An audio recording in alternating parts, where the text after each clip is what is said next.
Japan veteran naturalized player na biktima ng neckbreaker. Kai Sotto pinanggigilan ng ring. Yokohama vs Chiba Jets. Tapatan ng dalawang mahusay na guard sa Japan na si Yuki Kawamura at Yuki Togashi. Tapatan din muli ito ni Kai Sotto at Xavier Cooks mula sa NBL ng Australia. Pasok sa first 5 si Kaiju. Great offense mula sa Yokohama, early 6 points lead. Another neckbreaker victim mula kay Kai Sotto dito. Sa pagkakataong ito ay ang veteranong naturalized player ng Japan na si Brown. More on rebounding at screening ang role ni Kai sa laban na ito kung kaya't mababa mga figures nito sa first frame.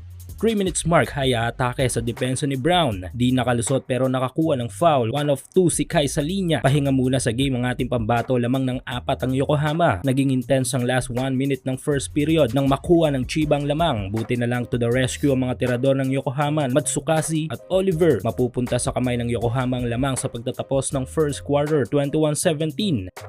Opening ng second quarter, maalat sa opensa ang Chiba na siya namang kabaliktaran sa Yokohama. Under 6 minutes nang ibalik sa game si Kai. Tapos ang jump shot ni Kabayan. Alley-oop dunk na sana mula kay Kai Sotto, nasabitan nga lang. Pero may foul, pasok ang lahat ng mga free throw ni Kaiju. Kai Sotto pinanggigilan ng ring sa kanyang putback slam dunk. Biglang busang opensa ng Yokohama. Last 20 seconds, Kai Sotto Kawamura connection. Gandang opensa mula sa Yokohama. Magtatapos ang second quarter na muling mapapasakamay ng Yokohama ang kalamangan. 42-38. Kai Sotto 7 points at 7 rebounds. Third period, Kaiju inside offense, balik sa Yokohama ang lamang. Kai Sotto another smooth jumper, agresibong Kai Sotto this quarter. Under 5 minutes mark ay pinahinga muna sa game si Kai. Sa mga last seconds ng third frame ay tangan ng Chibang momentum, dahilan kung bakit mapupunta sa kanilang kalamangan sa pagtatapos ng third quarter, 66-63. Down to 6 minutes ng fourth period, lamang ng 7 ang Chiba. Kai Sotto 3-pointer, instant offense mula kay Kai, another layup. Baba sa 2 na lamang ang lamang ng Chiba.